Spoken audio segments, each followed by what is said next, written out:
Want to watch live TV, movies, and sports on your Firestick in just a few minutes? Then you are in the right place. Hey everyone, welcome back to Tech Vibes. Today, I will show you how to set up IPTV on your Firestick step by step in a super easy way. Even if you are a complete beginner, you can follow along without any problem. First things first, make sure your Firestick is connected to the internet. Now go to the home screen and navigate to the search icon. Type in Downloader and install the app. This app will help us download IPTV apps that are not available in the Amazon App Store. Once Downloader is installed, open it. The first time you open it, allow all permissions. Now in the URL box, enter the link of your IPTV player app. Check the description for all working links, and please check all links and use the ones that are currently working.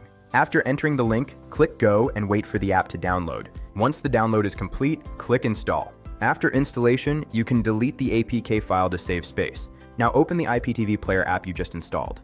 Most IPTV services will give you either an M3U link or Extreme Code's login details. Choose the option provided by your IPTV provider. If you have an M3U link, select Add Playlist and paste your link. Give it a name and click Save. If you are using Extreme Codes, enter your username, password, and server URL, then log in. Once everything is added, give the app a few seconds to load channels and content.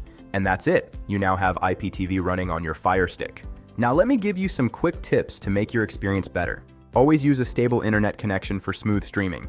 If your channels are buffering, try restarting your router or switching to a lower stream quality. Another important tip is to use a VPN for privacy and better access. It can also help avoid buffering issues in some cases.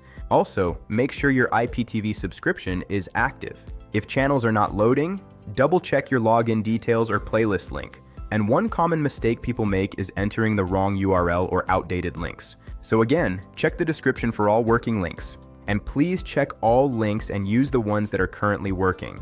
If your app crashes or freezes, try clearing cache from Firestick settings or reinstalling the app. That's pretty much it for today's video. If this guide helped you, don't forget to like this video, subscribe to Tech Vibes, and hit the bell icon for more helpful tech tutorials. Also, drop a comment below if you face any issues or want more IPTV tips. I read all your comments. Thanks for watching, and I will see you in the next one.